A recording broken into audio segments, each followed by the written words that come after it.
And at last we come to my final video about my actual direct experiences. I'm still not sure if I'm even going to upload any or all of these. It is just so intensely personal, and I just realize how vulnerable it leads me to other people's opinions. But, I know what my experience was, and my experience isn't determined by what anybody else thinks of what my experience was. And I've given all the prologue that I need to, that this is my best understanding of all of these experiences. And I might have some better, higher perspective way of phrasing it in the future. And that's okay. In fact, that's great. That is amazing. I welcome being able to share it better than I have.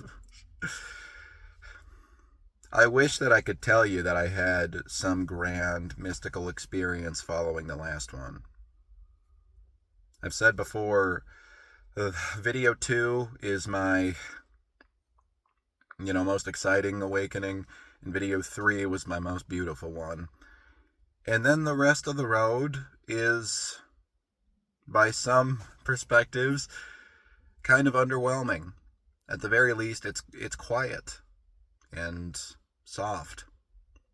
It's not big and abrasive in the way that I always fantasized about awakenings, especially the big ones coming to me.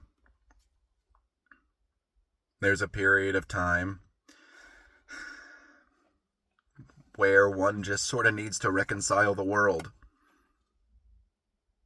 They've made reconciliations with the concept of self and the concept of God. I mean, those are enormous ones.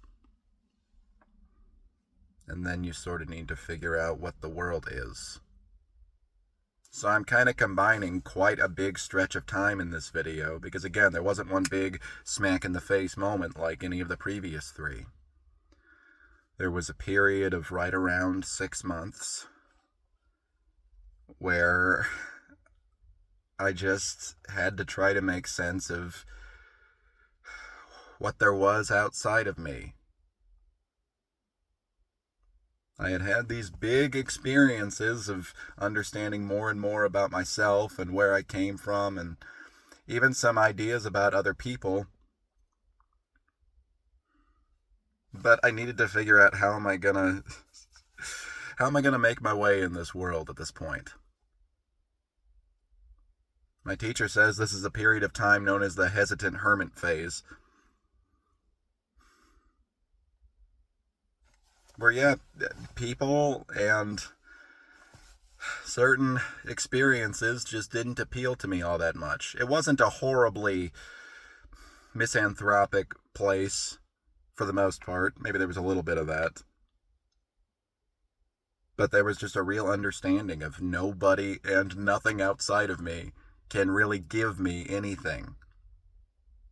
And there was, even some frustration toward the fact that nobody cares to learn about this kind of stuff or have these kind of experiences in my day-to-day. So again, touching back a little bit on the pompousness of what I mentioned in the first video. Maybe some level of truth to it, but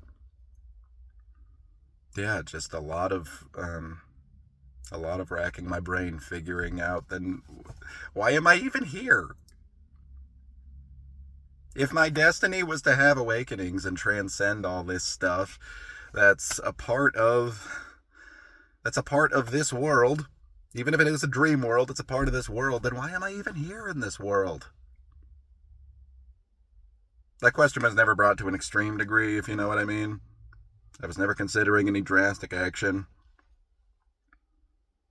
But there was still just a soft, sort of low-level discontent. And also, another thing is that my awakenings, my advancing of my consciousness, whatever you want to call it, it really slowed to a trickle. It got very stagnant, and my teacher said that is what happens with almost everybody that he works with. I think because more and more I was depending on that final awakening, that final transcending to come through for all the worldly purposes that it would serve me. Hey, I hear that enlightened masters are really good at manifestation. Good, come on, just let me manifest some money and some romance, come on. Or gosh, I'm feeling really bad about myself today. Can that final realization just come through so that I don't even feel any connection with this thing at all whatsoever? Won't I transcend any kind of unpleasant emotions after a certain point? Depending on some very old, outdated concepts of what awakening actually gets you. Yeah, and I really, really, in some of those final weeks in working with my teacher, I was really pressing down on the spiritual practice. There was one weekend when I meditated for 11 hours. And then I think about 3 hours the next day. So over the course of a 3-day weekend, about 14 hours of meditation. But again, at a very sort of, come on, I'm sitting here meditating. Come on, give me that final awakening kind of feel.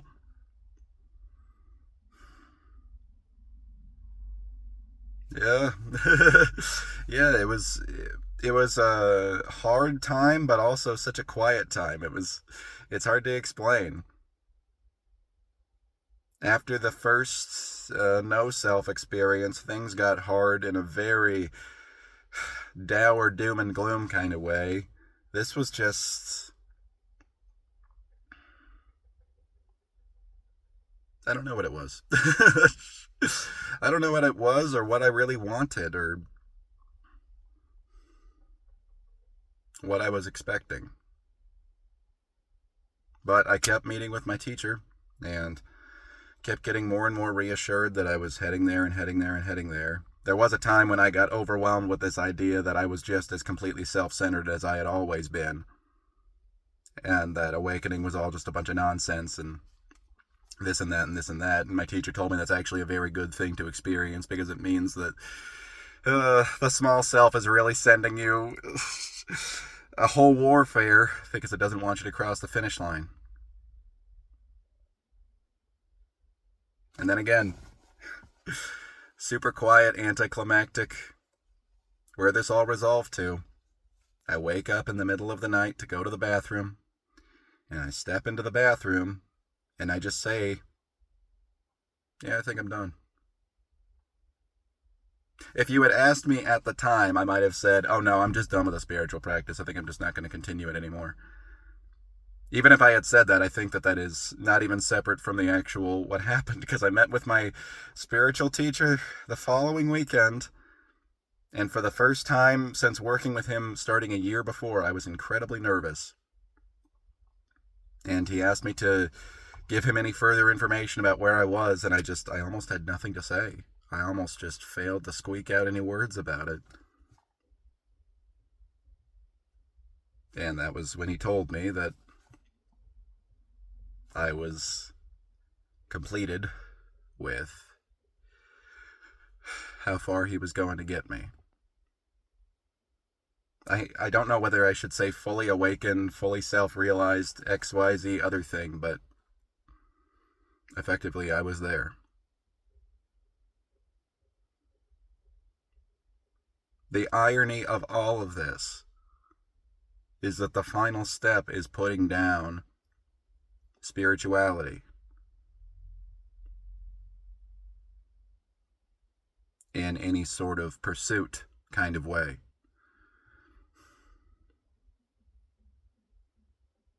You could phrase it that way. You could also phrase it how I've phrased it before, that it's just realizing there is no separation between spirituality and anything else. So there's no boundary that categorizes this special thing of spirituality. All that there was now was just to live.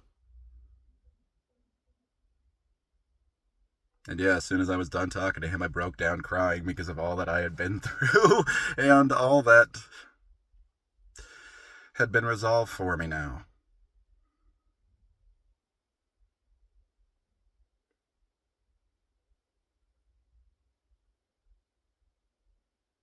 There's no concept that I see as holding any sort of real universal distinction.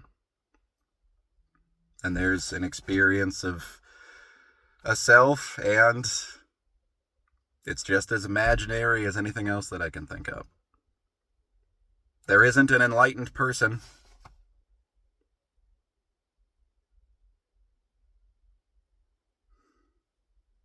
There just is what is. And I just am.